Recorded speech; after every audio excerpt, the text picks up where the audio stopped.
tardes, muchas gracias por su asistencia, a ustedes, a quienes están en YouTube y por supuesto a nuestra invitada Irina Podgorny. Esta conferencia hace parte del programa público de la exposición Sin Pedestal, escultura, racismo científico y escultura del siglo XIX, que inició en octubre del año pasado y que termina en mayo de este año. Esta sería como, estamos retomando el programa que empezamos en noviembre del año pasado. Y inicio comentando una de las razones que me motivó a invitar a Irina, que tiene que ver con la relación de algunos de los sujetos implicados en la muestra con el Museo de Ciencias Naturales de La Plata, que ella, como historiadora de la ciencia y de los museos, conoce muy bien. También con el autor de todas las obras que están en la muestra, el veneciano Victor de Paul, quien llegó en 1887 a La Plata como ornamentador de las fachadas de los principales edificios públicos, entre ellos el museo, ¿no?, que según se dice, ahí tuvo su taller. Y aquí empiezo a mezclar las motivaciones de la invitación con la presentación de Irina. Según se dice, tiene que ver con un rasgo fundamental del trabajo de Irina y de su trayectoria, que es su interés en desentrañar la construcción de los relatos sobre los museos a partir de una mirada minuciosa de las fuentes. Así que la puedo presentar como doctora en Ciencias Naturales y licenciada en Antropología, pero también podría llamarla escudriñadora de las burocracias museísticas en el siglo XIX. Después ella va a decir que si le gusta esto o no. Según se dice, se va acomodando, esto se va a poner bueno. Aún digo según se dice porque no he encontrado por ahora ningún indicio que me permita afirmar con certeza que De Paul tuvo allí su taller. De lo que sí tenemos certeza por su existencia material es que De Paul terminó los 12 bustos de grandes hombres de la ciencia que están en la fachada, la alegoría de la ciencia que está en el tímpano y los famosos esmilodontes que están, ¿no?, a los dos lados de la escalera. La muestra Sin Pedestal reúne 8 esculturas de este mismo escultor, 3 de ellas mucho menos conocidas, que fueron realizadas por De Paul en el museo, pero que no eran parte de su contrato como ornamentador. Las hizo con el objetivo de presentarlas en salones de arte. De Paul las llamó indígena argentina, negro del Brasil e indio tehuelche. Y responden a 3 modelos, ¿no?, que el artículo que dio base a la muestra, yo los llamé modelos involuntarios, ¿no? Ellos eran un hombre afrodescendiente, anónimo, del que no tenemos certeza si conoció o no, si lo conoció De Paul en el museo o en otro lugar, y 2 de los indígenas que estuvieron en cautiverio en el museo de La Plata por estos años: Eutialma, llamada también Tafá, y el cacique Follero. La muestra busca indagar sobre las formas en que las esculturas fueron observadas, catalogadas y exhibidas, o mejor, de su poca exposición. No abundaré ahora sobre la historia de las personas representadas, que ha sido muy bien estudiada por antropólogos e historiadores. El objetivo de la muestra y la razón por la que propuse mostrarlas en este museo, el Museo Histórico Sarmiento, tiene que ver con su coleccionismo. Fueron parte de la colección de Augusto Belín Sarmiento, nieto de Domingo Faustino y gran amigo de Víctor de Paul. Gracias a esta relación, De Paul se convirtió en el escultor de Sarmiento, por lo que hizo la efigie que van a ver también en la muestra, la efigie de Sarmiento, realizada un año antes de su muerte, en 1887, y de varios de sus monumentos. Aquí continúo entonces con la presentación de Irina y su interés en documentar las redes intelectuales y afectivas y su intención de mostrar que no pocas veces los museos y sus colecciones obedecen más a las relaciones e intereses personales que a sentimientos patrios, conciencia de la construcción de lo nacional o desinteresados sacrificios por el bien público. Ahí esta es otra punta que ella después va a desarrollar seguramente. Esta relación entre De Paul y la familia Sarmiento es la vía que en la exposición habilita a través de la constatación del racismo científico, que tal como estas ideas como el nacionalismo o el positivismo son ideas que se entienden hoy como la base común para la comprensión del mundo en el siglo XIX. La exposición invita a preguntarnos por las pervivencias de estas ideas que, por más rebatidas o puestas en cuestión, no desaparecen, sino que se reformulan con el tiempo. Y a través de la investigación de la historia de los museos y de sus colecciones se pueden volver a poner en discusión.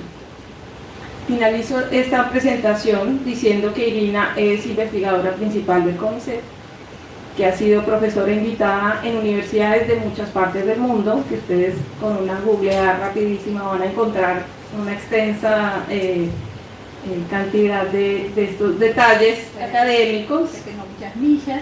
Tiene muchas millas, ha ganado varios premios y ha escrito cientos de artículos que pueden ver en academia.edu, más de una decena de libros que en el fondo tienen algunos que pueden también adquirir, que no puedo enumerar, pero que tienen títulos como Los secretos de Barba Azul, Charlatanes, La momia que habla, Los argentinos vienen de los peces o Desubicados, que es su último libro.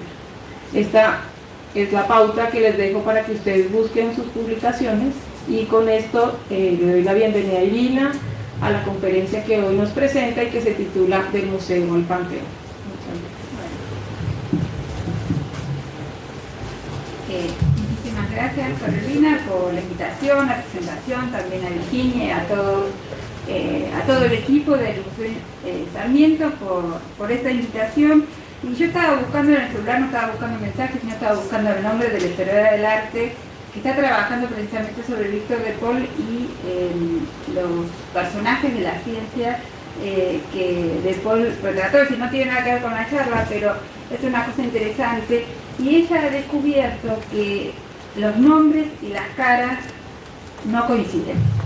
Es decir, en parte traigo a colación esto un poco a raíz del interés de Carolina por Víctor De Paul, del interés de la exposición, pero también es parte del argumento de esta charla, que es que los museos y las colecciones que hay en los museos, más que por el orden, que es con la característica con la que normalmente uno asocia archivos, museos, bibliotecas, tienen que ver con un desorden constitutivo y que tienen que ver con esta debilidad estructural con la que se tiran y se fundan. Retomando, sí. ¿Más cerca? Bueno. Ahora, ¿mejor? Sí. Sí. Así, lo que planteaba Carolina como desafío, hay unas ideas que circulan, yo no sé por qué, o se pusieron de moda, que es asociar estas instituciones con la creación de la nación. Bueno, sí, pero ¿qué tipo de nación, qué tipo de orden, qué tipo de estructura, qué tipo de fortaleza o debilidad tienen para promover esa supuesta función? La charla de hoy tiene que ver con eso, tiene que ver con la llegada de colecciones antropológicas, particularmente la llegada de cráneos, de esqueletos de indígenas, al acervo de distintos coleccionistas privados de fines del siglo XIX, particularmente Francisco Pascase Moreno, cuando no era todavía el perito, cuando no era todavía el director, y las colecciones de Estanislao Ceballos, dos personajes asociados a la antropología o a los primeros momentos de la antropología en la Argentina, pero también con el establecimiento de colecciones, museos particulares, estatales, provinciales o de instituciones, de las instituciones científicas de la época. Carolina me pidió este título del Museo del Panteón, es el título de un trabajo que yo publiqué hace un par de años atrás a raíz de un encuentro que se hizo en París sobre el problema de cómo exponer la humanidad, cómo exponer a los humanos en los museos y en las vitrinas de las exposiciones. Era un tema que yo había abandonado hacia más de 30 años, bueno, no sé si tanto, pero mucho. Sí, es más, era el tema por el que dejé la historia de la antropología y me empecé a dedicar a otros huesos, que son los de los mamíferos fósiles de las pampas, porque me pareció que podía decir lo mismo y de otra manera, con mucha más libertad. Este artículo que publiqué se basa en la documentación que recopilé cuando todavía estaba haciendo mi doctorado en 1989, a raíz de un conflicto que existía en ese momento, que era el reclamo que el cacique Cejas Pincén había hecho o estaba haciendo al Museo de la Plata para la restitución de los cráneos a la comunidad del cacique en Trenquelauquen. Había dos cosas. Había conocido a Cejas Pincén en el encuentro de Buenos Aires y además había un congreso promovido por el Congreso, una asociación que se llama Congreso Arqueológico Mundial, que fines de la década de 1980 promovía precisamente este tema, es decir, los arqueólogos que estaban dando lugar a promover este tipo de discusión, los reclamos, las restituciones, las repatriaciones, entre las comunidades académicas y museísticas, sobre todo de Inglaterra, Estados Unidos y Australia. Australia era uno de los lugares, los escenarios, el teatro principal donde estos reclamos se habían originado, vinculados sobre todo a eso que se llama la reconciliación en Australia y también a los derechos de propiedad de las tierras a partir de la demostración de la continuidad cultural entre esos restos que se habían encontrado en esos territorios y las comunidades actuales. El asunto es que el mundo anglosajón estaba promoviendo este tema en la década de 1980, lo estaba tratando de sacar del mundo anglosajón y promoverlo en un circuito internacional, y se realizó un pequeño congreso en Vermilion, ahí es donde empieza a juntar los villas, bueno, no fue el primer lugar, pero en Dakota del Sur. Y a mí me pareció que este reclamo de Cejas Pincén, este reclamo que en ese momento no tenía ninguna prensa, que además muy poca gente en la Argentina hablaba de estas cosas, estoy hablando de 1988-89, decidí ir a Trenquelauquen a entrevistar a Cejas Pincén, a ver su archivo, a ver la comunidad que reclamaban, y allí me fui con la señora que está ahí, que es mi mamá. Las dos nos fuimos, era cuando Trenquelauquen y toda la zona oeste de la provincia de Buenos Aires se había inundado, era todo lo contrario que ahora, era un momento de inundación, y fuimos, bueno, fui a entrevistar a Cejas Pincén, pero también al historiador José Mayo de Trenquelauquen, y esos documentos que en parte había usado en un artículo que se llama ¿Qué sucedió en la historia de los esqueletos araucanos?, que publiqué en el año 89 o 90, no me acuerdo, que hicimos con Gustavo Politi. Parte de esa documentación quedó sin utilizar y decidí, después de tantos años, volver a visitarla para ver, ahora, como historiadora de la paleontología, habiendo pasado varias décadas, habiéndose originado una serie de reclamos que están habiéndose desde el Estado argentino, desde los museos argentinos, promovido una política de devolución, ir hacia atrás y ver cómo se había generado y qué polémicas se habían despertado alrededor de este tema.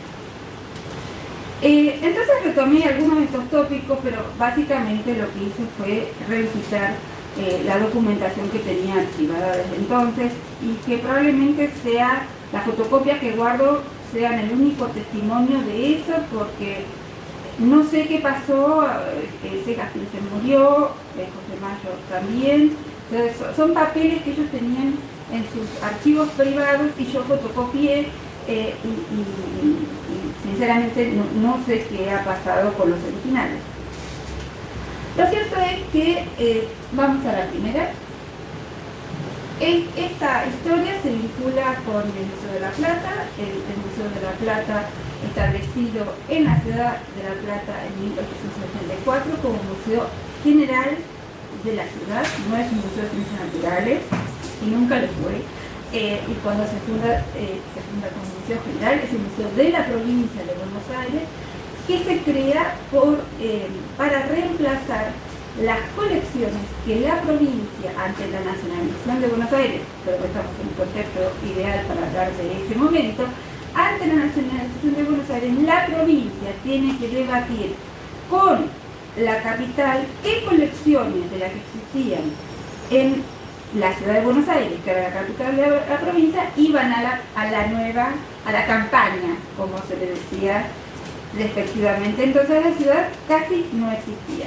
Archivo de la provincia con el archivo colonial, la biblioteca pública que estaba en Buenos Aires y los museos. En el museo, en la capital de la provincia de Buenos Aires, es decir, en la ciudad de Buenos Aires, había 2 museos solventados por el gobierno provincial. Uno era el Museo Público, dirigido por Germán Baumeister, y el otro, desde 1878, era el Museo Antropológico de Francisco Moreno.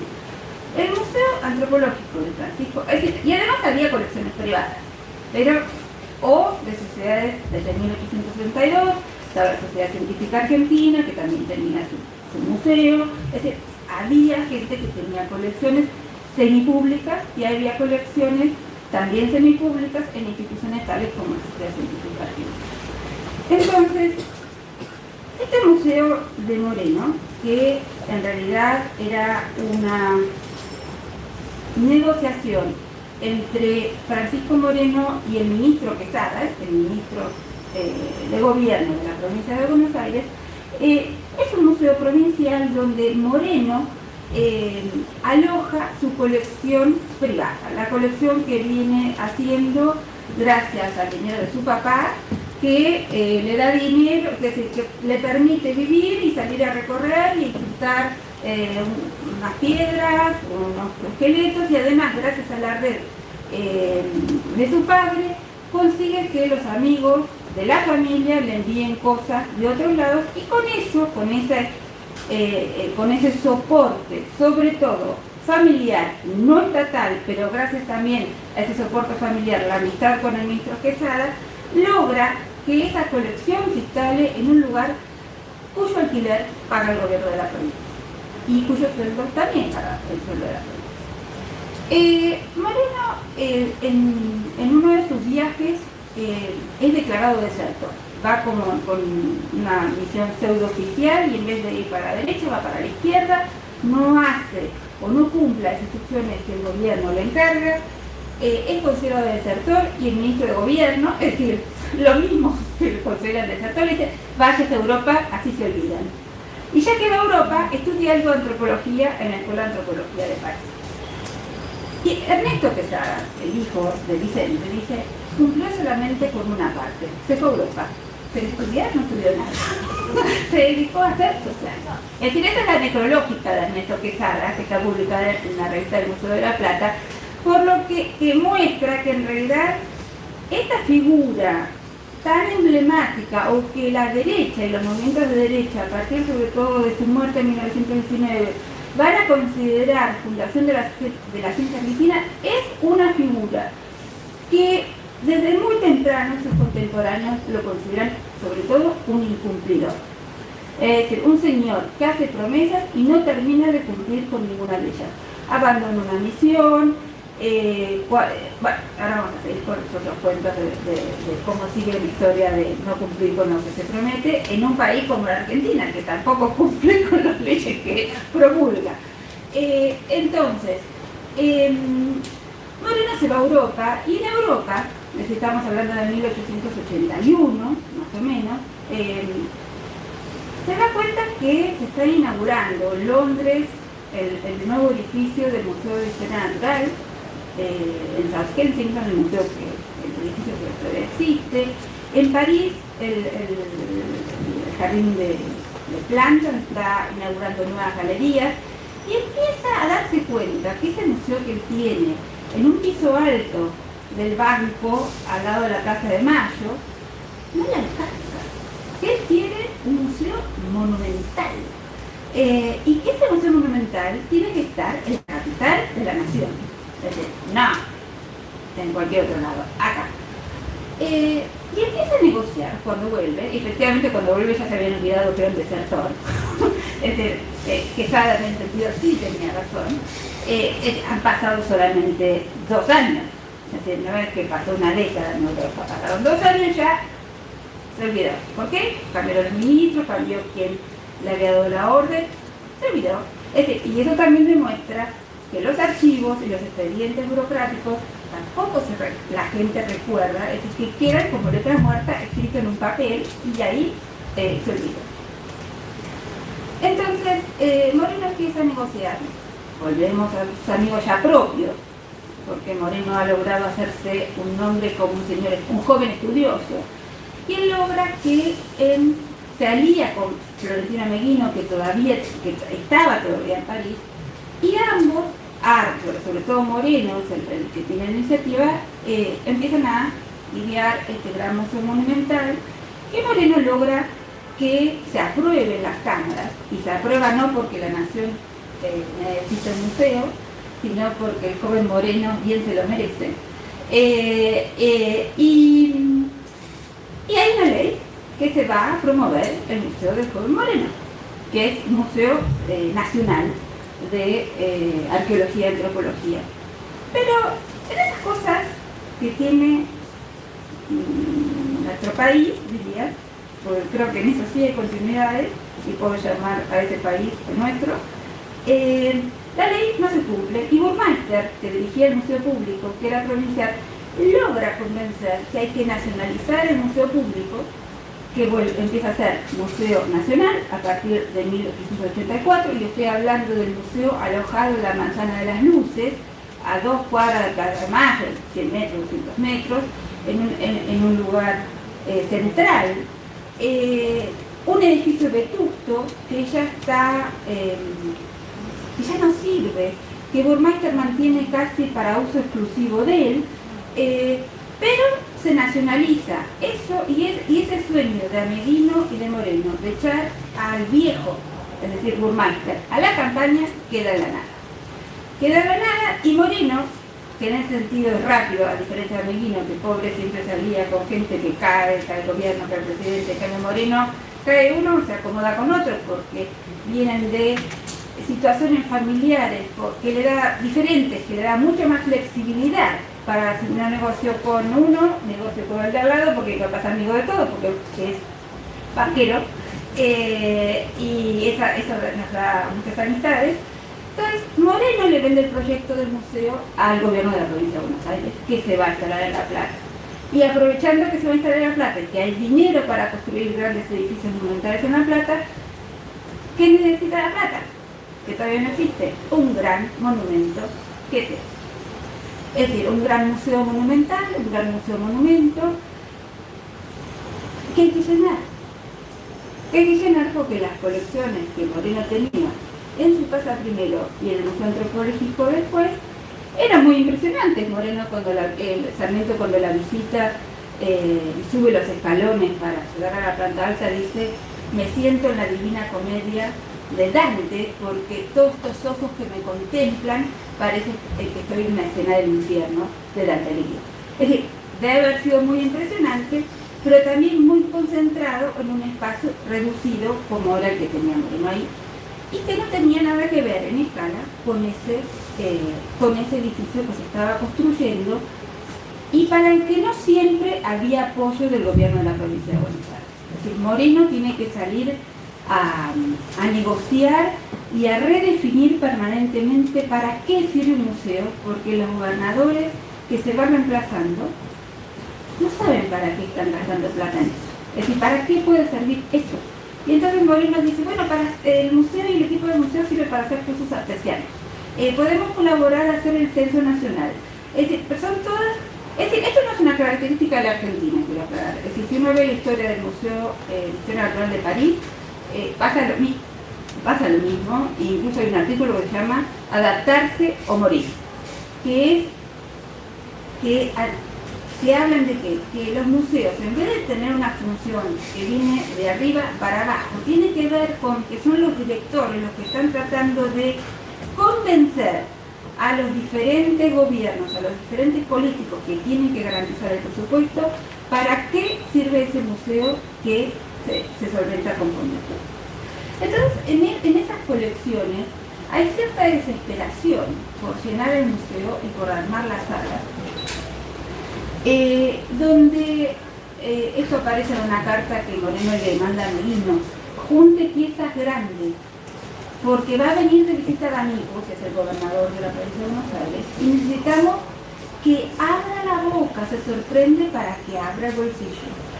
Entonces, esto de coleccionar piezas grandes, esto de coleccionar para impresionar a los políticos, esto de coleccionar para convencer que la provincia tiene que mantener eso que ya está construyendo, de alguna manera condiciona los ritmos con el que se arman las colecciones del museo, la premura, y además de alguna manera también dan la pauta de la improvisación, que va a aparecer en una carta, en una reseña que hace a Meguinos sobre el Museo de la Plata, una vez que renuncié, diciendo que el Museo de la Plata es el Cambalache de las 3 bolas.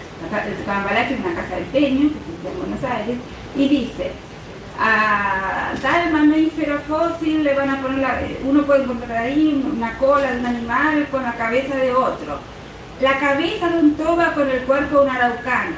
Es decir, lo que está describiendo Ameguino es que lo que se compone y lo que se muestra responde a esta lógica de la urgencia y de convencer, no de educar a un público, sino de impresionar a un político para decirle: miren lo que tenemos y lo que usted no puede desaprovechar. No sabemos para qué, pero impresiona.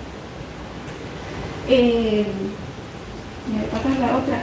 En este contexto, no se crean que todo el mundo está de acuerdo con Moreno. Es decir, por ejemplo, las denuncias sobre los indios que viven en la ciudad de La Plata y que mueren ahí y que son... puedo usar la terminología de la época como que lo acusan, son descuartizados, pero en realidad lo que son desollados para sacar el esqueleto, para montar, son preparados para su montaje de esqueleto.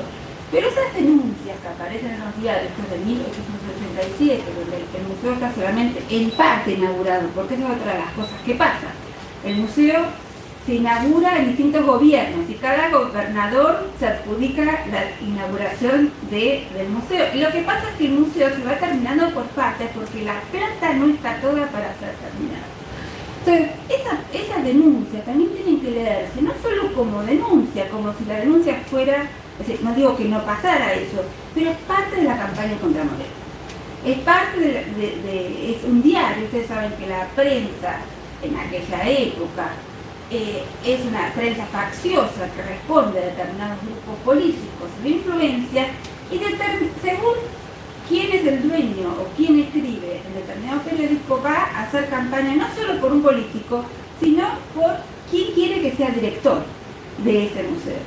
Y entonces este tipo de campañas que están señalando algo que está pasando tiene que ver con campañas en contra de Moreno, que claro, no es un personaje que me cae como simpático, ya se han dado cuenta. Pero estas denuncias aparecen en ese contexto de Moreno desesperado también tratando de terminar su museo, y en el contexto de la pelea que ya se está dando en la dirección del museo, que es la de Ameguinos con Moreno.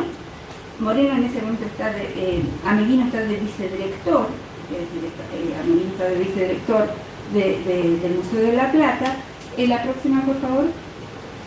Y en ese contexto de peleas, de denuncias, de renuncias, de denuncias públicas. Ameghino va a hacer un descargo muy fuerte contra Moreno, no solo esa carta del cambalache de las 3 bolas, sino también va a elevar una renuncia al gobernador y al ministro de la provincia de Buenos Aires hablando pestes de quién es Moreno y de cómo maneja el museo. Y en ese contexto, Ceballos, que hace de intermediario entre los dos, que respeta más a Ameghino que a Moreno, pero no quiere contrarse con Moreno, Ceballos, que ya está dejando sus afanes antropológicos, regala la colección de cráneos que había hecho en su excursión, que después va a publicar como Viaje al País de los Araucanos, regala parte de esa colección al Museo de la Plata. Es decir, son cráneos entre los que hay varios capitanejos y caciques que Ceballos había recolectado en la Pampa Seca. Y en los artículos no lo voy a leer ahora, pero copio la descripción de cuando él encuentra esos cráneos. Los encuentra en un paisaje después de la batalla, después de la campaña del desierto, y él reconoce y le adjudica identidad a esos cráneos que está levantando. Él dice que los reconoce porque todavía tienen pegados un cacho de piel. ¿Ven? Como Terminator, que tiene un cacho de cara. Bueno, según Ceballos, la imagen, se me acaba de ocurrir, la imagen que da Ceballos es que ese cráneo tiene piel, o tiene tanta piel que le permite reconocer quién es, alguien que nunca había visto. Además, el asunto es que no hay ninguna certeza que ese muerto que Ceballos recoge sea el que Ceballos dice que es. Pero, de hecho, eso que dice Ceballos, ese gesto, que tiene que ver más con un gesto retórico, discursivo, que tiene que ver con cómo él escribe ese viaje, qué encuentra en ese viaje, va a quedar instalado a partir de la acción de los catálogos. Supongo que por eso Carolina dice que yo soy una historiadora de la burocracia de los museos. La próxima, por favor. Estas son las imágenes de... Una es la del mosquito, la de arriba, que es la caricatura que el mosquito publica del grabado con el que Ceballos ilustra el viaje al país de los araucanos. Es decir, con el poncho, delante del arbolito, en el viaje al país de los araucanos, que publica el grabado que está abajo porque toma la fotográfica y el caballo. La próxima. Es decir, de hecho, estas colecciones que están formadas por estas que se hacen con premura, por estas cosas que dona Ceballos, por estos esqueletos que según Ameghino tenían cabeza de uno y brazos de otro y piernas de un cuarto, de un tercero.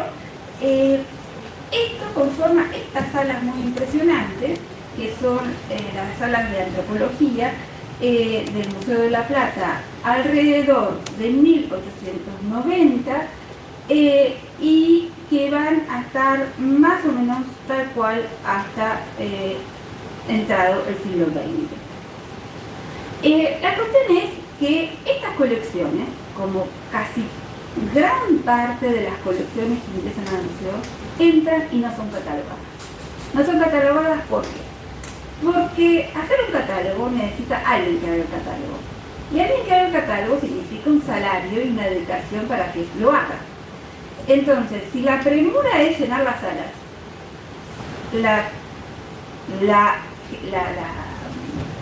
el objetivo no va a ser hacer el catálogo. Entonces, hay muchísimas colecciones que ingresan, y no solo las antropológicas, que ingresan, mejor dicho, no ingresan, se acumulan. Es decir, ingresar significa que ingresan más allá de físicamente, que ingresan a los papeles de la administración del museo.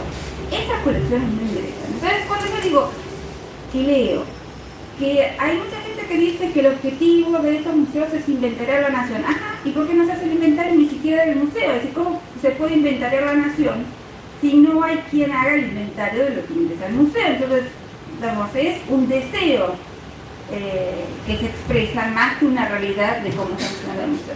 La próxima. Uno de los primeros catálogos lo va a hacer el antropólogo alemán Roberto Alemán Nietzsche. Otro que no vale mucho, mejor dicho. Es un señor que no conseguía trabajo en Alemania, un médico que había hecho una tesis de antropología, y como no conseguía trabajo en Alemania, como muchos otros de los científicos que se instalan acá, la mayoría de los que vienen porque no consiguen nada ni en Francia ni en Europa, entonces vienen acá porque hay alguien que les dice, o hay un ministro que está buscando gente para las instituciones argentinas. Robert Lehmann-Nietzsche llega en 1897 al Museo de la Plata para hacerse cargo de la sección de antropología.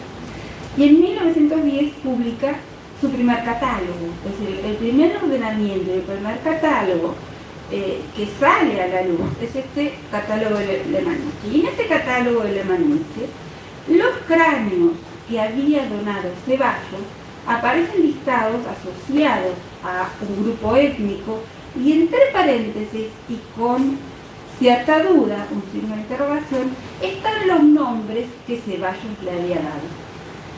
Es decir, aparecen los nombres, los cráneos con un número de inventario y se les adjudica una identidad en el catálogo, aunque dudosa. Pero es en ese catálogo en el que se va a basar la identidad que se le da posteriormente y en todo el siglo XX. Es decir, es un acto literario de Ceballos que va a pasar con dudas a un catálogo, y acá Virginia está entendiendo porque con Virginia estamos tratando de hacer algo similar sobre los catálogos creadores de realidad. Es decir, y no la literatura, sino ese acto burocrático de cómo se inscriben las cosas en los inventarios, que aunque no sean verdad, ese acto de escribirlos en los inventarios hace que eso empiece a ser como el catálogo dice que fue. Entonces, en este caso, aunque esté con signo de pregunta, va a quedar, esa asociación va a salir de la literatura y va a quedar como un hecho burocrático que ese cráneo le perteneció a tal señor. La próxima, por favor. El asunto es que ya cuando el catálogo se hace, Moreno no es más director del Museo de la Plata. Moreno deja la dirección del Museo de la Plata en uno de estos movimientos de tratar de encontrar para qué sirve ese museo, y es su transformación del museo en facultad, en Instituto de Ciencias Naturales, a partir de la creación de la Universidad Nacional de La Plata en 1906 por Cojín de González, y Moreno se aleja, ya iba bastante poco al museo, se ve el personaje con todas estas dudas que había generado, prometiendo cosas de artesiano. El museo hasta 1906 era provincial. En 1906, con su incorporación a la Universidad de La Plata, se hace nacional, mejor dicho, se hace parte de la institución más grande que es la Universidad Nacional de La Plata. Pero el museo se sigue llamando Museo de La Plata, es decir, nunca es Museo de Ciencias Naturales. Lo que es de Ciencias Naturales es el Instituto de Ciencias Naturales, la Facultad de Ciencias Naturales, pero el museo, a pesar que ya no tiene ese carácter general que tenía en la fundación, que incluía arte, industria, no sé qué, nunca fue otra cosa más que Museo de La Plata. Cuando Moreno muere, en 1919, la Liga Patriótica, que tenía poco tiempo de existencia, se apresura a ir a la tumba de Recoleta, y Manuel Carles, el discurso es: venid a esta tumba, que aquí está el verdadero argentino que nos señala el camino. Esa idea de la Liga Patriótica es esta ultraderecha, que no necesariamente responde a quién es el Moreno de la Juventud que crea el Museo Antropológico. Cuando Moreno creó el Museo Antropológico, toda la Iglesia Católica lo criticaba diciendo: es amigo del señor Sarmiento. Y es uno de estos caballeros de la noche. Los caballeros de la noche eran unos criminales de la época, 1870, fines de la década de 1870, que se dedicaban a saquear tumbas en los cementerios y a saquear. La Iglesia Católica lo acusaba a Moreno de ateo, de amigo de Sarmiento, de materialista, cosa que era cierto, y de saqueador de tumbas. Lo interesante es, y de profanador, cómo esos argumentos en el siglo XX y XXI, que eran de la ultraderecha, pasan a ser considerados en otro arco de ideología. Pero en ese momento, quien cuestiona a Moreno por ir a por hacer antropología, es la Iglesia Católica, y una retransformación de Moreno en la década del 30, en la década de 1940, que es a Moreno católico, es decir, en cómo se lo describe, se transforma en un centinela de la Patagonia, en un arquetipo de la argentinidad. Esa es una solicitada que yo recorté, donde cuando se le cambió el nombre del aula magna de la Universidad de Comahue, por Salvador, el aula se llamaba creo que Perito Moreno, y se le puso Salvador Allende, salió toda la derecha a protestar de cómo se cambiaba ese. Moreno se transforma, así como Ameguino se transforma en un arquetipo de los socialistas, Moreno se transforma en un símbolo de la derecha. No digo que no lo haya sido, pero en realidad el Moreno que funda el Museo de la Plata no es un personaje como después lo transforma. Pero lo interesante es que cuando la gente habla del Museo de la Plata, habla que el Museo de Moreno sobrevivió hasta nuestros días. Pero el Museo de Moreno nunca se terminó de fundar, porque ese plan con el que Moreno convence a los primeros gobiernos de la provincia de Buenos Aires, el plan que hace, el plan arquitectónico que hace, la distribución de salas que hace, jamás se arma. Entonces, ¿a qué Museo de Moreno nos estamos refiriendo en el siglo XXI? Cuando el Museo de Moreno, como ya les dije varias veces, tiene que redefinirse para lograr sobrevivir. Y además, ese Museo de Moreno, si uno ve los planos y la distribución de las cosas y qué hay en cada lugar, cambia permanentemente y nunca existe como tal. Por lo tanto, el museo que llega y después de la salida de Moreno, el museo cambia muchísimas veces más. Entonces, ¿a qué nos referimos y por qué esta fijación en hablar de un Museo de Moreno que nunca existió? Y creo que tiene que ver con esto, creo que tiene que ver con discutir más con esa figura creada por la derecha que por el museo que verdaderamente dirige en sus años de madurez joven. Sí, la próxima, por favor. La cuestión es que más o menos unos 100 años después de la donación de Ceballos, fue cuando apareció este reclamo, o reapareció este reclamo de Cejas Pincel, y en realidad vinculado con la visita del que en ese momento había comprado el título de rey de la Patagonia. No sé si alguna se acuerda, de 1989, no del rey del siglo XIX, sino del señor que se llamaba Philippe Boiry, un aventurero francés que compró el título y que vino a la Argentina en 1989 con su título de rey de la Patagonia y se hizo reconocer, entre otros, por la comunidad de Cejas Pincel, que fue nombrado Barón de Carouet.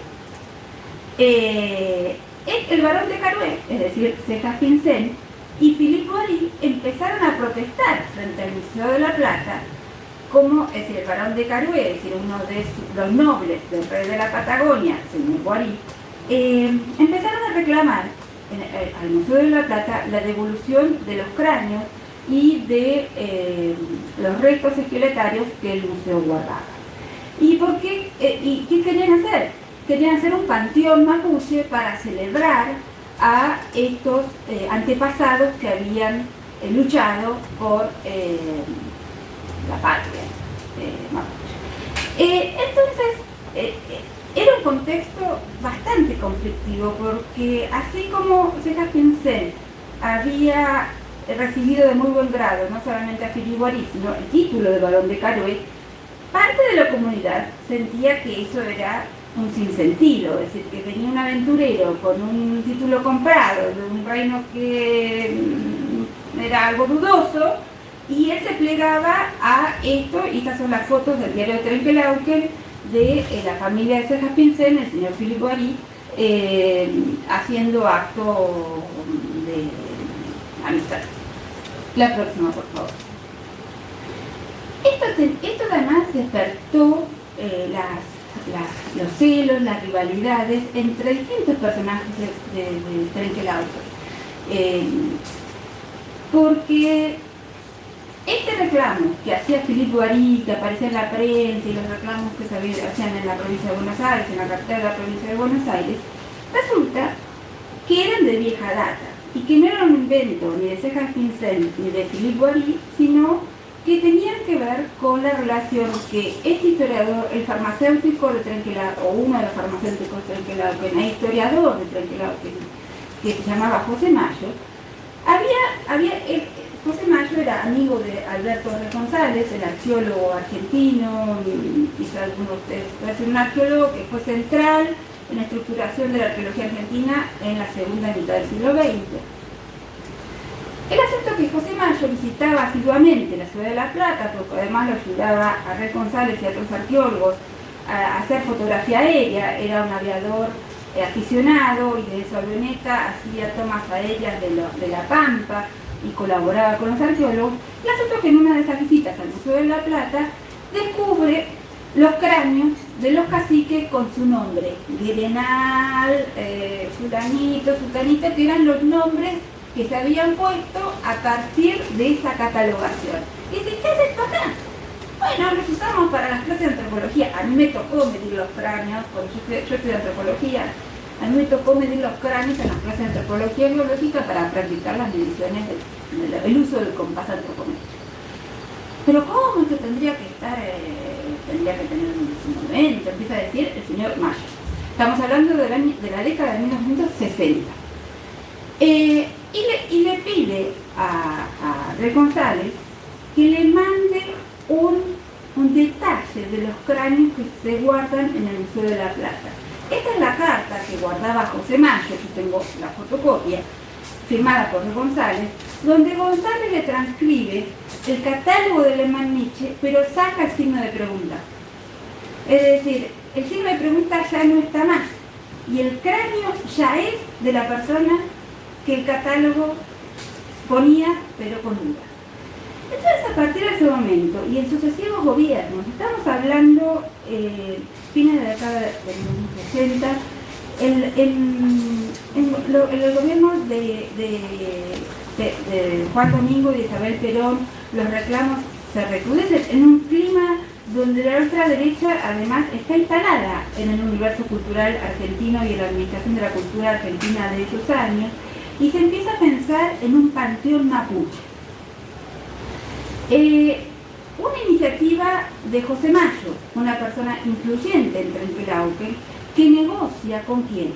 Con los concejales y con los políticos de Trenquelauquen que representan, ya sea en la ciudad o en el gobierno de la provincia, o que tienen acceso a los gobiernos provinciales, e insisten con este reclamo y empiezan a pensar en cómo tiene que ser el monumento que se va a colocar en el cementerio de Trenquelauquen, y como dicen algunos de los discursos, al lado del monumento a Villegas, que es el que nos mata a los indios, y al lado de la Virgen de Luján, porque nuestro pueblo tiene todo. Tiene los héroes que los defendieron, de cierto, tiene que mataron a los héroes y tiene la Virgen.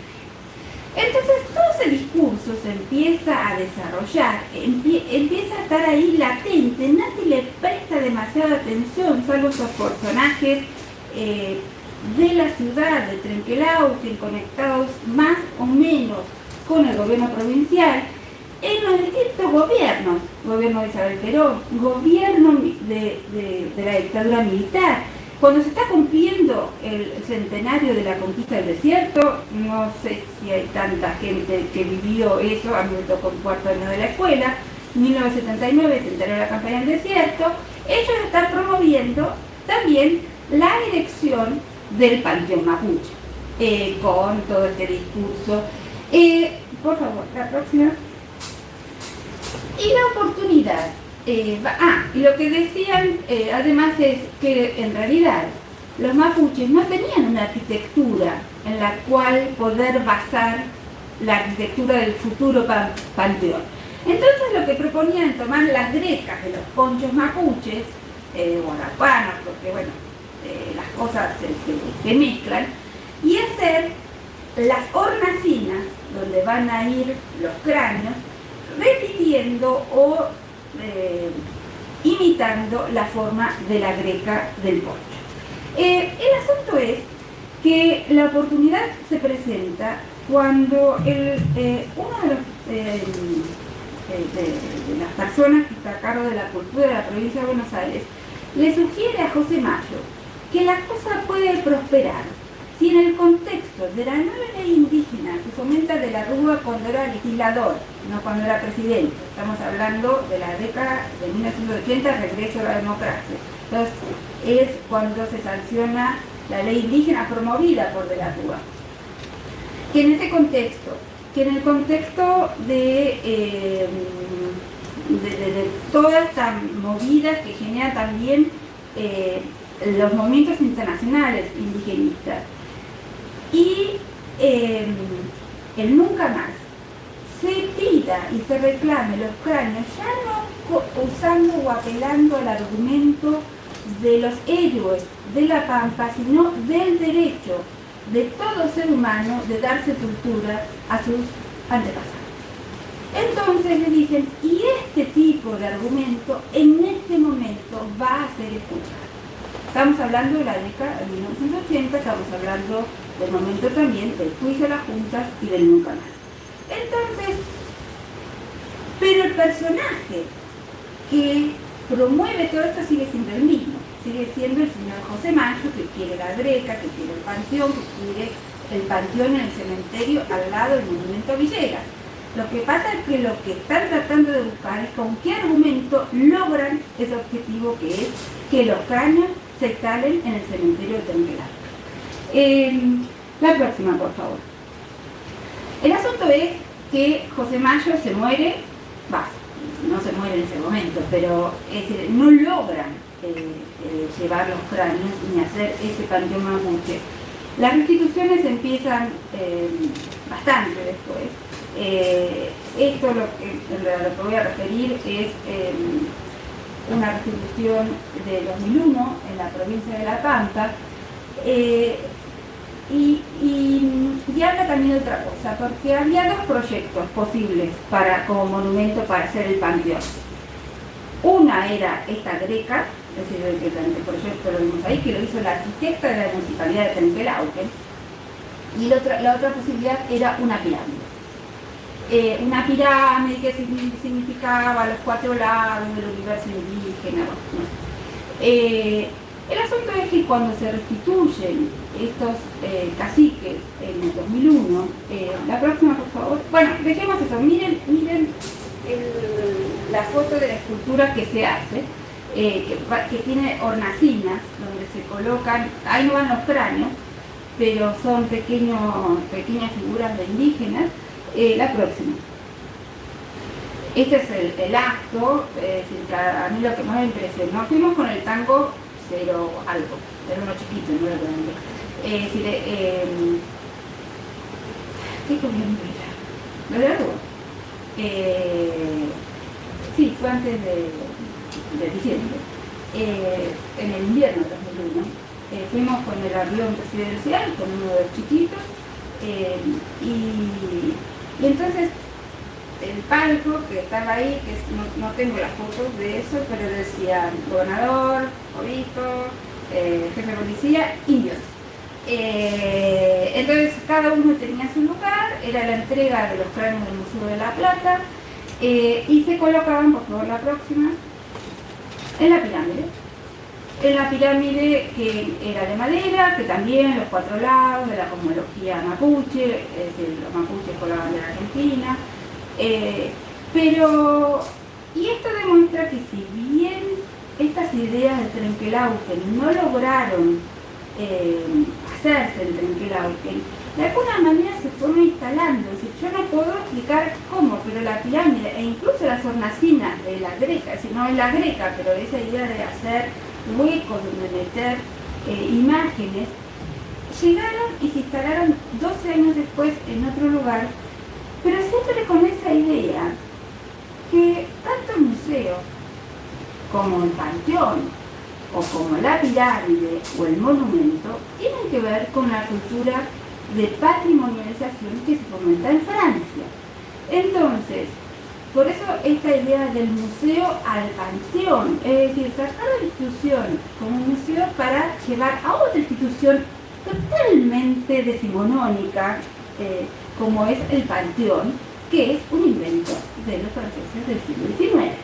Entonces, estos traslados donde uno, por automatismo, que es lo que charlamos con Virginia, es decir, uno piensa que está transformando y en realidad está circulando automáticamente por categorías, instituciones y monumentos y necesidades que están grabadas en nuestra cabeza, probablemente a partir de la educación escolar que todos hemos recibido, donde se nos indica que hay determinados casilleros donde las cosas tienen que ir. Entonces, a un cráneo se lo saca de un museo y se lo lleva a un panteón para el culto al héroe local. La próxima, por favor. No me acuerdo si hay, esto es un detalle de las hornacinas donde están los cráneos colocados. No sé si había alguna más, me parece que no. Y finalmente, es decir, para terminar, todo esto empezó con una referencia a ese congreso de 1989 en Dakota del Sur, donde el mundo anglosajón, que de imágenes sagradas sabe poco y nada, porque ustedes saben que la Reforma borró con el Cristo crucificado, borró con los santos, tienen es decir, en su universo cultural es entendible, sostienen que los muertos no se exhiben, y sobre todo no se exhiben en lugares sagrados. En la cultura católica pasa todo lo contrario. Es decir, no solo el símbolo más importante de la Iglesia Católica Apostólica Romana es un cadáver colgando de la cruz, sino que las iglesias, la nuestra no, porque nosotros no tuvimos barroco, nosotros, es decir, cuando digo nosotros digo Argentina. Argentina es un país bastante pobre en religión, pero en realidad cualquier iglesia, ya sea de Lima, de México, incluso de Brasil, ni hablar de las italianas y de las españolas, una de las cosas que sobra en las iglesias son pedazos de hueso, cráneos, astillas, el pelo de no sé quién, el corazón de no sé cuánto, la sangre de sanito.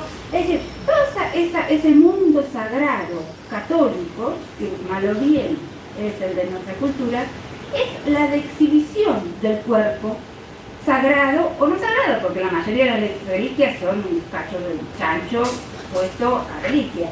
Es decir, no necesariamente la reliquia que se exhibe, así como pasa con el cráneo de Guerenal, te decimos que Ceballos dice este es Guerenal, lo mismo pasa con el santo prepucio, que dicen que es de no sé quién, pero un santo es importante, pero puede ser de macho cabrío.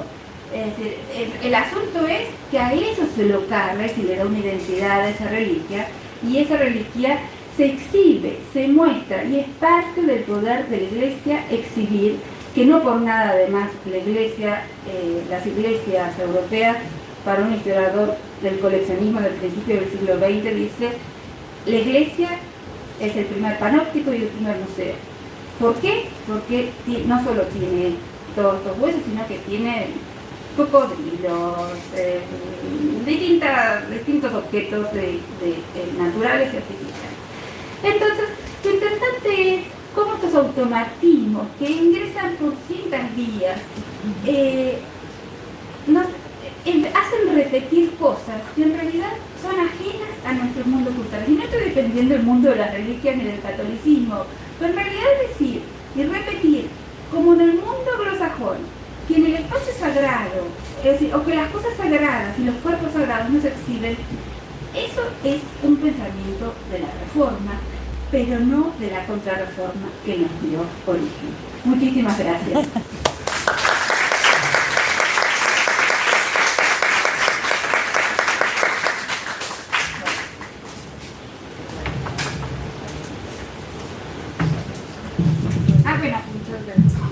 Habrán visto que no dije ni positivismo, ni racismo, ni nacionalismo, ni nada de eso, porque son palabras que tengo prohibidas en mi vocabulario. Pero bueno. Pues, te pueden preguntar si quieren, claro, está abierto las preguntas.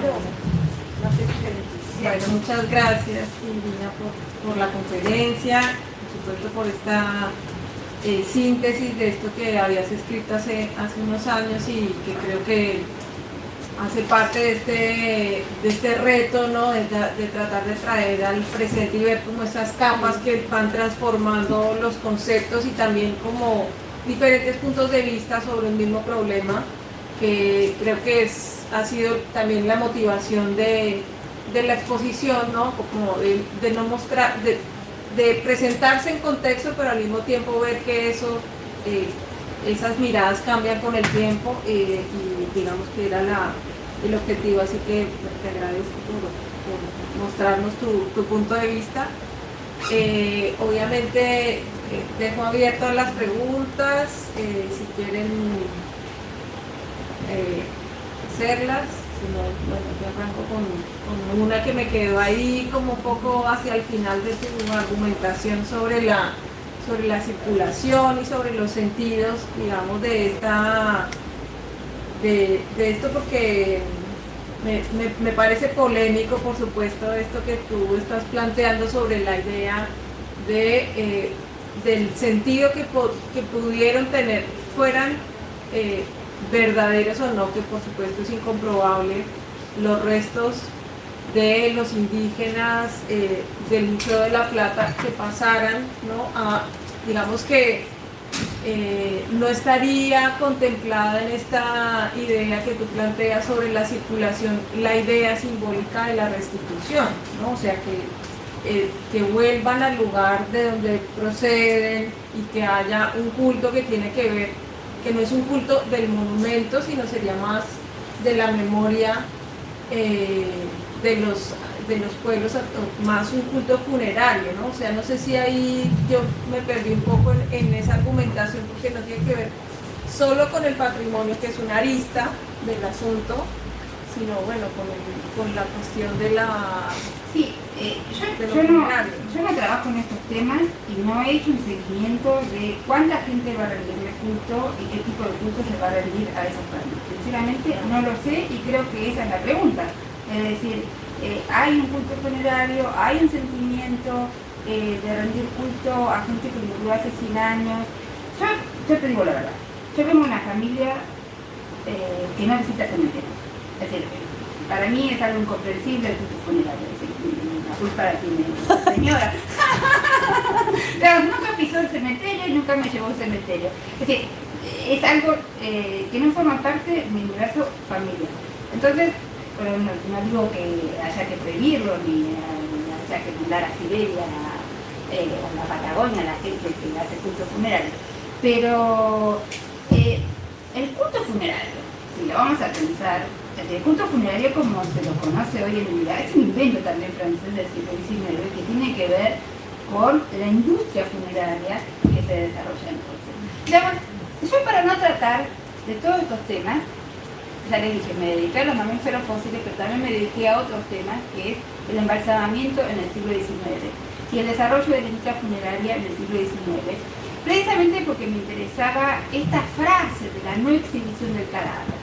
Cuando en realidad el siglo XIX y el siglo XX, y lo vemos cada vez que se muere un papa, lo vemos cada vez que se muere un futbolista, los cadáveres se exhiben.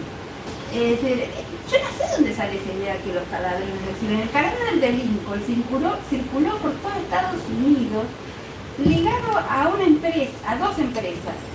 La empresa química y el embalsamamiento químico y el desarrollo de los ferrocarriles que permitiría la circulación del cadáver. Pero en realidad los cadáveres se exhiben y entonces parte de lo que desarrolla la industria funeraria en alianza con la industria química y los farmacéuticos es toda una industria donde se permite el funeral compuesto, el embalsamamiento, la exhibición, toda esa parafernalia de culto al cadáver que estaba reservada anteriormente, no era que antes no existiera, pero estaba reservada a los papas y a los reyes.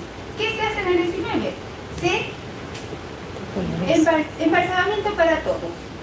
¿A partir de qué? De la inyección de sustancias preservantes en el sistema circulatorio gracias al desarrollo de la química inorgánica y al desarrollo de líquidos desecantes que se pueden insertar en el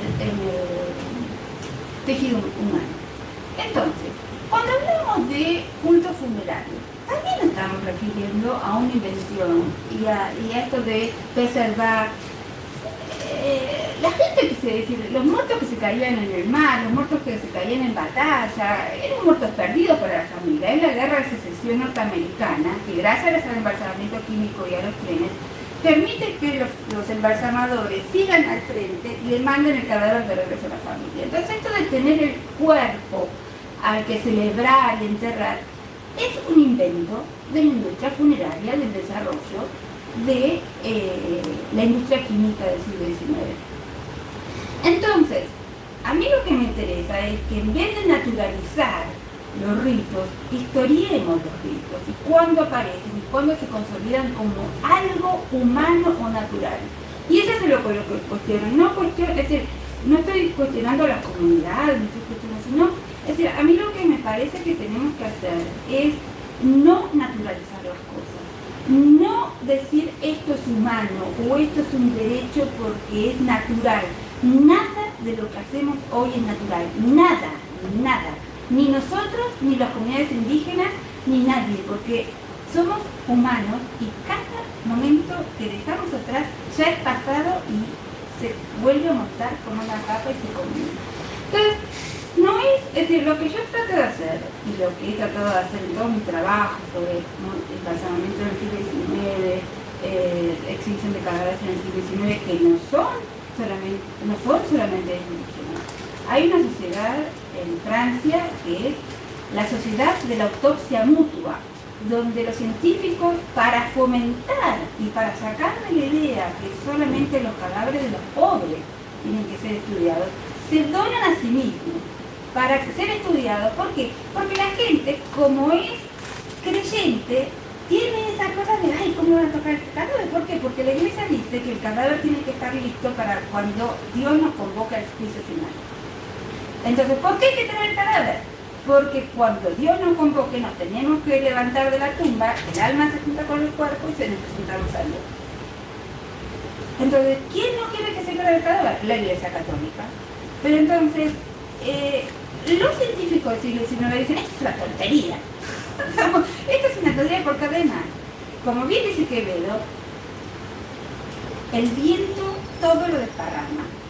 Y los huesos, la sepultura no es sinónimo de preservación. Es decir, la sepultura que se hace hoy, dentro de 100 años se perdió. Y basta con visitar un cementerio donde ya los descendientes no cuidan o no pagan el alquiler de la tumba para comprobar que los muertos que no son cuidados o que no se le paga el impuesto a la ciudad, la tumba desaparece y la tumba desaparece. Esta es una realidad. Y si estos cráneos existen es porque el museo lo guardó. Porque si se hubiesen quedado tirados desde los ríos Ceballos, no existirían. Entonces, esa es la contradicción grande que existe en esta cultura, que en realidad forma parte de la misma constelación, del museo y del panteón. Si hoy puede existir un panteón, es porque un señor que pasó por ahí recogió el cráneo. Porque en realidad la tumba desaparece. La tumba desaparece y no hay...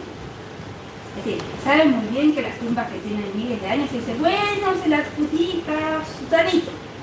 Dicen que acá está enterrado Juanito. Pero en realidad nadie puede demostrar que esa es la tumba ni de Juanito ni Sutanito. Y no se le rinde culto a Juanito, sino se le rinde culto a una figura que se retransformó. Pueden ver la historia de la tumba de Virgilio, que se dice que está en Nápoles. Entonces, es Virgilio, no es Virgilio. Cumple otra función. Pero entonces, la tumba de la persona X desaparece. ¿Y qué función tiene esa tumba? Otra, curativa, fuente de riqueza, centro de peregrinación y gracias a eso el pueblo puede vivir porque la gente va a pagar y compra el recuerdo. Acá todo Virgilio. Entonces, ojo que todas estas tumbas en el mundo europeo, las reliquias, tienen un poder económico importante. Es decir, son importantes para el poder de ese lugar e importantes económicamente. Es decir, tener una reliquia de Santiago de Compostela hace que ese sea un lugar de peregrinación. Hoteles, hosterías, restaurantes, gente que... Es decir, hablo de antes y hablo de ahora. Entonces, tener estos huesos es parte de un poder que no es solo simbólico. Es decir, o gracias al símbolo hacemos también dinero. Las pirámides. Sí, sí, es decir, las pirámides, pero por ejemplo, ¿quién es el muerto? A veces se puede saber, a veces no se puede saber, hemos dado con la tumba de Susanito. Las pirámides, sí, pero es decir, no por nada todos los sueños de inmortalidad de la tumba remiten a las pirámides, ¿no? Y esta idea del embalsamamiento del siglo XIX, el modelo, pero ¿quién inventa esa moda del embalsamamiento según los egipcios? Napoleón. Napoleón, que va con su expedición a Egipto y va con farmacéuticos, con médicos, y los médicos, que son militares, que vuelven a Francia, empiezan a embalsamarse, bueno, cuando están muertos, ¿no? A sus compañeros de expedición, y empiezan a embalsamar a los militares que han participado de las campañas napoleónicas. Pero, por ejemplo, toda la familia Murat en Nápoles está embalsamada. ¿Por qué? Porque después de la expedición a Egipto, todo el mundo se quiere embalsamar. Es decir, todo el mundo quiere un muerto inmortal. Pero esas son modas muy decimonónicas. Eso es lo que intento decir, que si bien los egipcios lo hacían, pero eso se redescubre y se comercializa y se propaga como algo, como un deseo. Es decir, lo interesante de todo esto es como todo esto, catálogos, pero crean subjetividades, crean deseos que terminamos incorporando como si fueran naturales y son creados por el mercado, por la industria funeraria, por la industria química y por todos estos vivos que explotan el embalsamador, ¿no? Que explota todo esto, ¿no? Esto de querer parecerse a un papa, de querer parecerse a un rey, de querer parecerse a Lincoln. Si Lincoln está paseado, ¿por qué no puedo pasear a mi abuelito? Y tenerlo ahí expuesto un día, 2 días, un mes después que se murió. Es decir, en los trabajos que yo he hecho sobre el embalsamamiento, muchos están promoviendo no solo el embalsamamiento del hijito que se murió y queremos la memoria, estamos hablando de una época donde la foto todavía no existía o no estaba tan propagada, ¿no? Entonces, por suerte, apareció la foto que reemplazó los cadáveres. Pero, ¿qué proponían? Proponían embalsamar y proponían un ataúd tipo de Blancanieves, por lo menos el Blancanieves de Disney de cristal, para tenerlo exhibido en la casa, al mundo. Entonces, esa cosa de convivencia con los muertos, de exhibir al muerto, de exhibir un rizo, de hacer cuadros con los pelos de los muertos, hay toda una industria con el pelo del muerto, de cuadritos, una exposición hermosa hace años en Filadelfia, con todos los cuadros hechos con pelos del muerto. Hay manuales. Cómo hacer cuadros con los pelos de sus muertos más queridos. Entonces, toda esa convivencia con el muerto forma parte de un mundo decimonónico y que algunas cosas quedan y otras no. Sí. ¿Es posible que te dé el micrófono para que salga? ¿Vamos a mirar acá? Acá.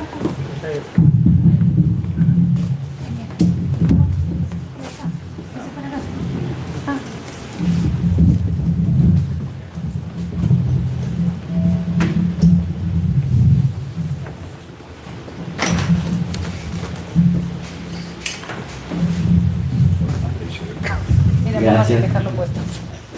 Bueno, les pido disculpas porque mi castellano no es muy bueno.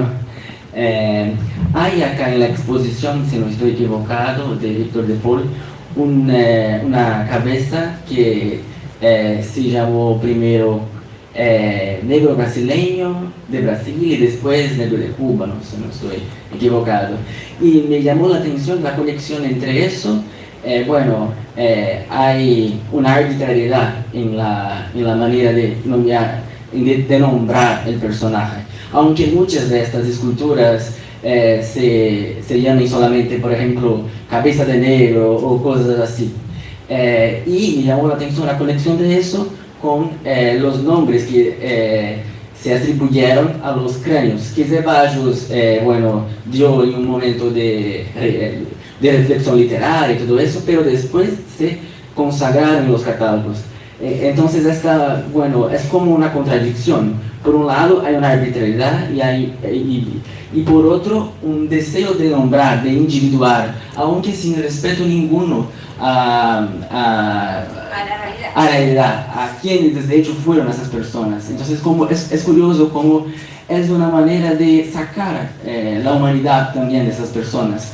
Porque es, bueno, no importa, es solo para llenar nuestra curiosidad, para individuar, dar un nombre, pero aunque esto no sea la realidad, bueno, no sé si muy claro. Gracias. No, ¿tengo que hablar acá? Sí. Mira, Víctor de Paul, como yo les dije, que es lo que trabajó Mariela Amor, de Nuevas Formas de Investigación Mía, es un especialista en nombrar de cualquier manera, no solo al cabeza de negro o al cabeza de indio, sino con los científicos que están en el Museo de la Plata, se equivoca con los nombres y él le pone abajo, no Broca, sino, bueno, uno que es un científico francés que es como el inventor de la prehistoria, en realidad es la cara de otro. Es decir, y ella lo que hace es identificar quién es ese otro. Entonces los nombres de los científicos, no estamos hablando de los indios, que bueno, ni de los negros, sino de los científicos con retratos conocidos, después le cambian los nombres, que así están hoy. Entonces acá hay una cuestión que este desorden constitutivo de... Yo les voy a contar otra anécdota. Cuando se crea el Museo Público, en la década de 1823, no, perdón, esto es... Bueno, no me acuerdo si 1802 o 1823, una de las dos creaciones. El director de la biblioteca pregunta, que es el que estaba a cargo también de la dirección del museo. Ustedes van a, le pregunta al gobierno, ¿decían que el museo se constituya con objetos de la provincia, de la región? ¿Cuál es el sentido que la colección tiene que tener? ¿Y cuál es la respuesta del gobierno? Con lo que venga. Con lo que venga. Es decir, entonces esto es lo que caracteriza de alguna manera un poco la acción de Víctor de Paul. Como dicen los brasileños, Seila. Seila, no hay broca, más Seila. Entonces, ¿quién se va a dar cuenta? Es decir, en el fondo está, ¿a quién le importa? ¿A quién le importa? Y el asunto que es a quién le importa también se consolida. Es decir, y está ahí el señor que tiene su cartelito, que es fulanito de tal, y es otro, pero es otro que además su cara se conoce. ¿Se escucha? Sí, lo que pasa es que está acoplando. Se escucha muy bien.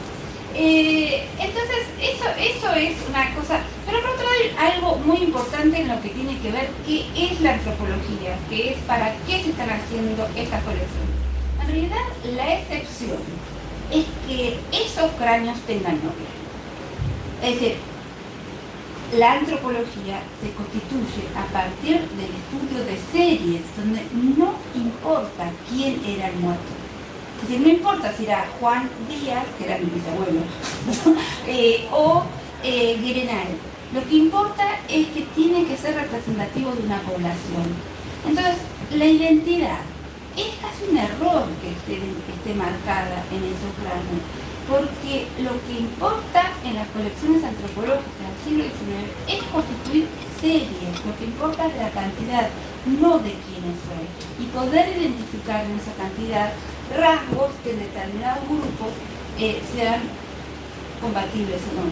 Entonces, la identidad ingresa a este museo de La Plata por circunstancias tipo esta adjudicación de Ceballos, pero también porque algunos indios se mueren en el Museo de La Plata y hay que hacerle a raíz de la denuncia gravísima y por las disposiciones municipales y gubernamentales, hay que registrar la identidad de los muertos.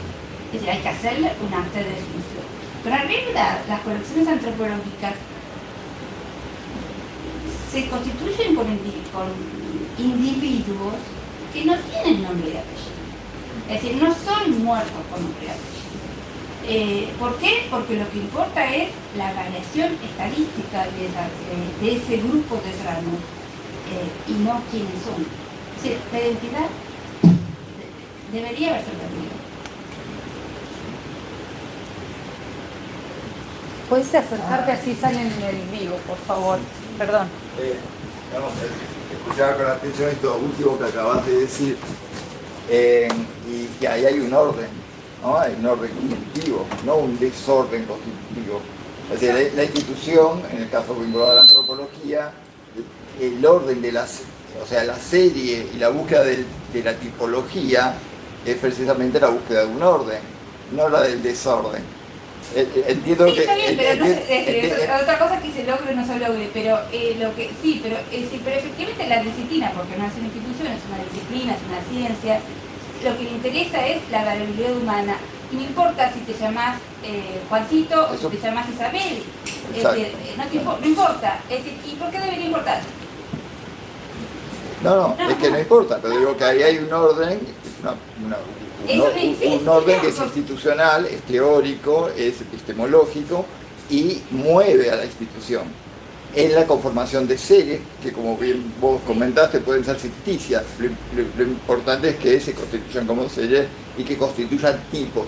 Por eso se explica, por ejemplo, que se identifiquen, en el caso de Foyel o Inacayal, estén identificados como tales, y sin embargo, en el caso de Foyel, la representación del su gusto no lo identifica como tal, sino como un tipo. Eso de adjudicarle por ejemplo, Lehmann Nietzsche, el antropólogo, después con estos cráneos, en la década del 20, es decir, no cambia nada, pero lo que hace es una de las disciplinas, dice, acá están los héroes de la Pampa, se defendieron se usa la palabra panteón, conozco el documento. Sí. Eso está en el publicado de la Guía del Museo de la Plata en 1927. Y eso, bueno, lo vengo trabajando hace años.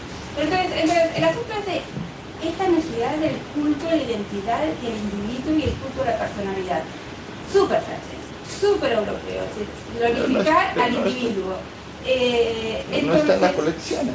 Lo que hay ahí es un orden racial, un orden racista que se constituye institucionalmente y demás. Es una disciplina antropológica que lo que está intentando de armar es precisamente un orden y demostrar que la humanidad puede describirse no por lo espiritual, sino por lo material. Es decir, acá lo que hay que entender es que la antropología surge en lucha contra una concepción de la humanidad que tiene que ver con concebir al humano solamente como lo espiritual. Los antropólogos franceses, que son los que están creando estas tipologías, lo que quieren demostrar es que los humanos nos caracterizamos por sus rasgos materiales. Y esos rasgos materiales aparecen en los huesos, sobre todas las cosas, y en lo que son los huesos que más se conservan y los que más se estudian. Y por supuesto que hay un intento de ordenarlos, de clasificarlos, pero en esos intentos de clasificarlos y de ordenarlos ocurre lo que ocurre en la práctica cotidiana, que se mezcla el cráneo de uno con la costilla del otro. Entonces, una cosa es las expectativas de lo que se quiere hacer y otra cosa es lo que ocurre en las colecciones. Y lo que yo intento decir es que si vamos a hacer una historia de las colecciones para los museos, lo importante es lo que ocurre y no lo que creemos que ocurrió o lo que las teorías decían que tenía que ocurrir. Yo siempre digo que uno cree demasiado en los discursos de inauguración, ya sea del Museo de la Plata, ya sea del Puente Corredor, o cualquier cosa. Que lo que se dicen en esos discursos son discursos, sobre todo para una cierta proyección de lo que se quiere ser. Pero eso no implica que eso esté reflejando una realidad ni pasada ni futura. Ni siquiera que sea lo que el ciudadano piensa, sino que ese discurso forma parte de una negociación para algo y para qué. Un discurso siempre es una negociación. ¿Puedo hacer una pregunta? Sí. En esto que estabas comentando de la puja entre Moreno y Ameguino y la conformación de estas dos colecciones del Museo Público y el Museo de la Plata, fueron sucediendo situaciones, ¿no? Porque en realidad las colecciones se van formando a partir de los deseos de Burmeister, de Ameguino, de Moreno. En el caso del Museo de Ciencias Argentino de Ciencias Naturales Bernardino Rivadavia, Sí. de acá. ¿En qué época estamos hablando? Estamos hablando de la época, luego que se muere Ameguino, que es en la época de Jurado Doello, en la década del 20, se compran las colecciones de Ameguino, más de 10.000 piezas por 40 millones de pesos, ¿no? Sí. Digo, esa era mi pregunta.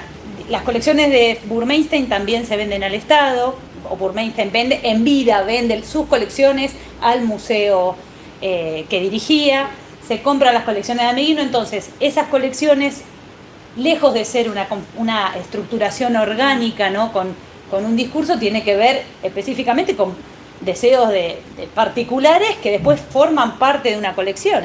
Sí, digamos, los museos en Argentina y en muchos lugares se fundan o se establecen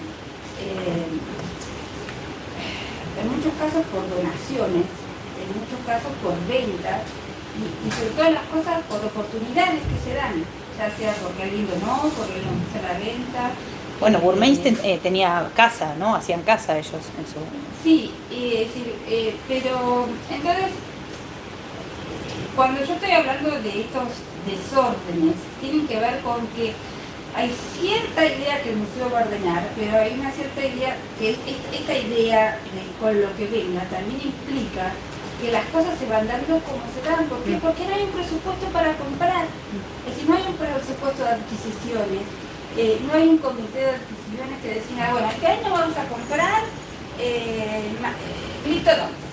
Vamos a hacer la colección más importante de criptodontes de América del Sur o del mundo. No, hay una sequía, aparece un criptodonte, el señor que lo tiene o lo vende, lo regala, quiere que le pongan su nombre al criptodonte. Entonces, no hay una política de adquisiciones. E incluso en las expediciones del Museo de la Plata salen a buscar lo que encuentren. Es decir, no hay una expedición antropológica, no hay una expedición paleontológica. El que va a juntar fósiles, junta sobre mariposas, junta cráneos de indios, junta lo que se encuentra. ¿Por qué? Porque no hay plata, además, no hay mucha plata destinada a eso. Damos lo que, bueno, ya está Federico, que conoce el libro de Ameguino, es decir, ir a Patagonia a explorar y sacar fósiles. Es toda una negociación personal para que se van a lo que es una mula, para que le den los pasos en los barcos, para que después puedan salir los pagamentos para llegar a La Plata. Entonces, no hay una cosa, por más que vayan a la colección privada Ameguino o que vayan al Museo de La Plata, las negociaciones son muy similares, son negociaciones de quién me presta la mula para llegar ahí. Entonces, sí, finalmente lo que digo son acumulaciones de intereses personales las colecciones de los museos, nada más que eso. Y de circunstancias casuales. Es decir, más que un plan hay contingencia. Es decir, yo tengo una visión de la historia de estas instituciones que se basa en pensar en la serie de contingencias que le dan lugar, más que pensar el plan que les dio origen.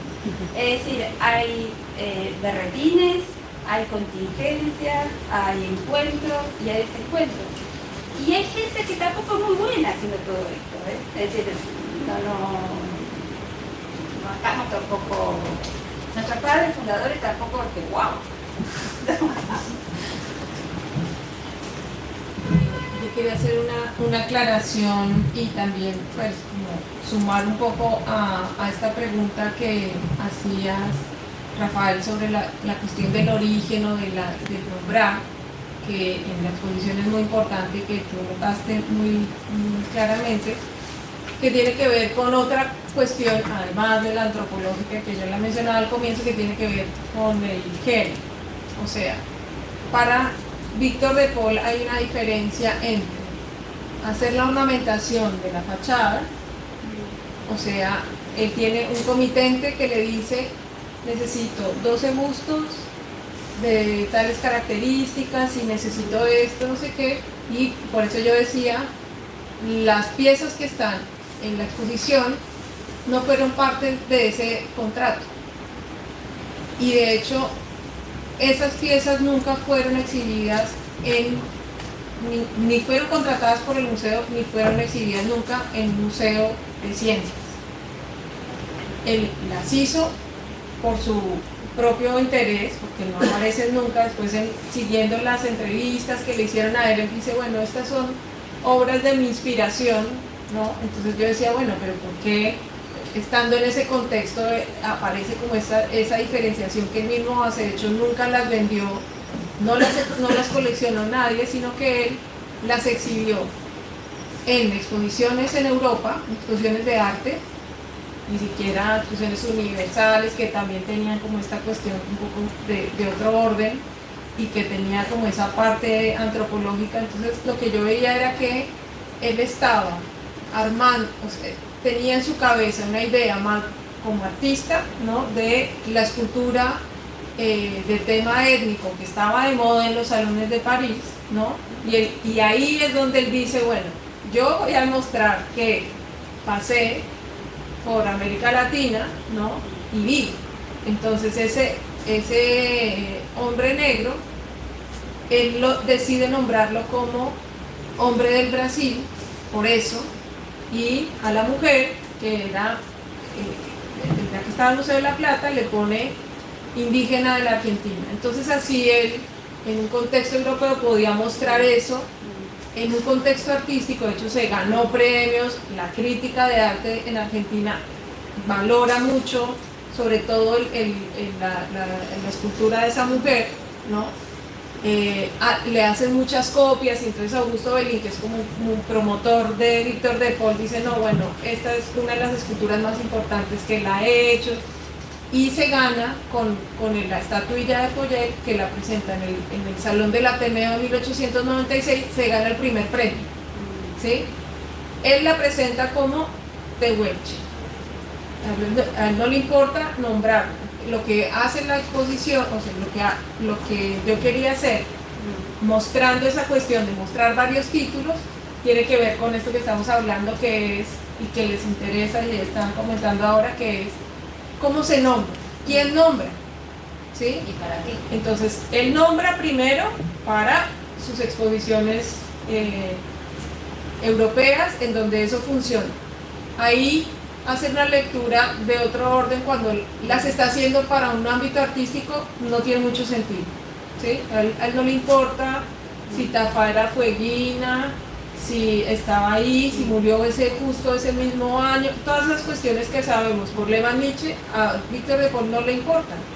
Él está haciendo una obra de arte y le parece que eso le funciona y lo usa. Por eso yo hablo en el artículo un poco de esa cuestión de los modelos involuntarios.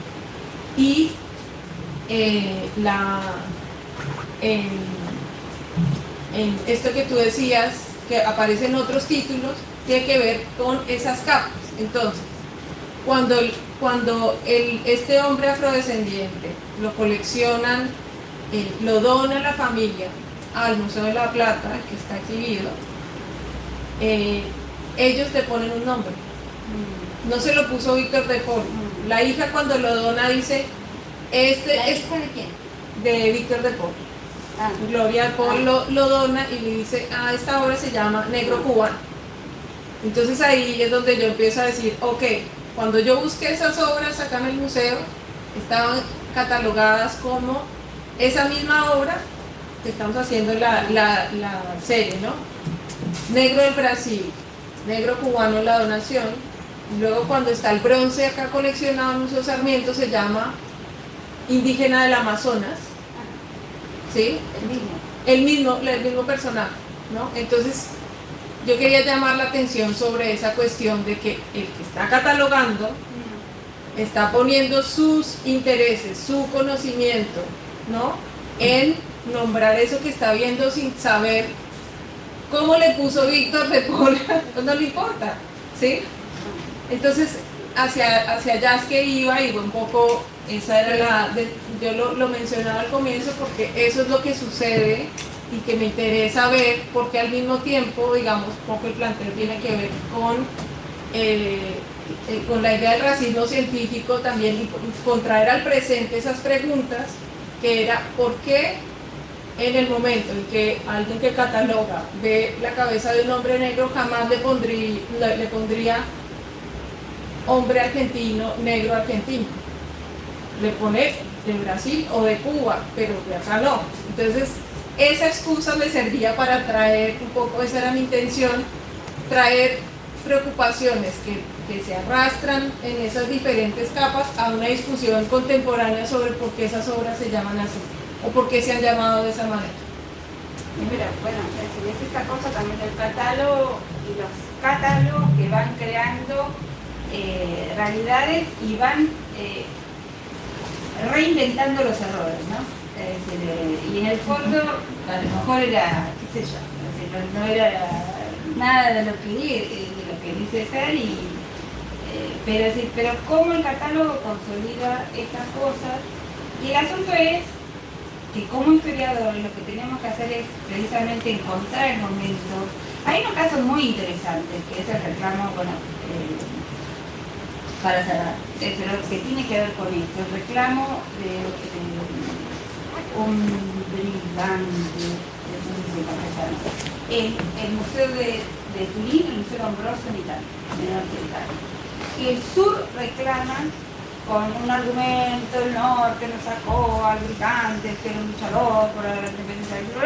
Bueno, un cráneo que estudió Lombroso y sobre el que se basó su teoría del hombre del libro.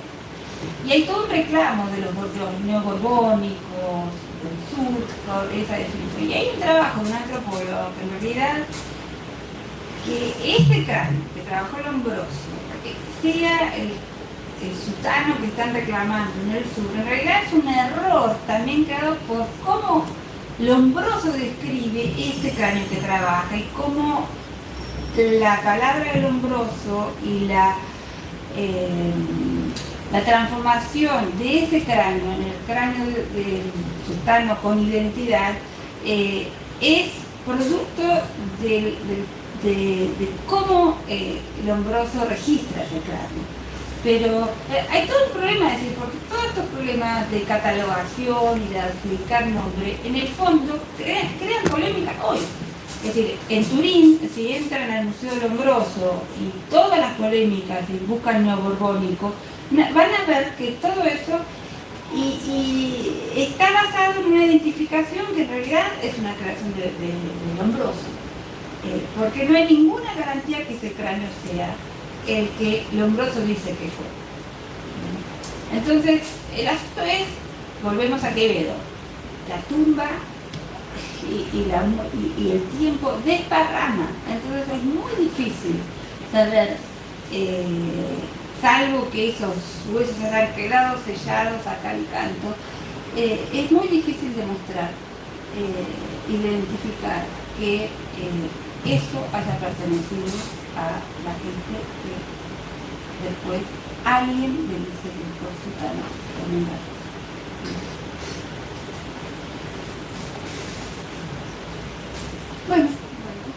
Bueno, muchas gracias por haber tenido mucha trayectoria. Y bueno, esperemos que la próxima esté más fresca. ¿Llovió o no? ¿No?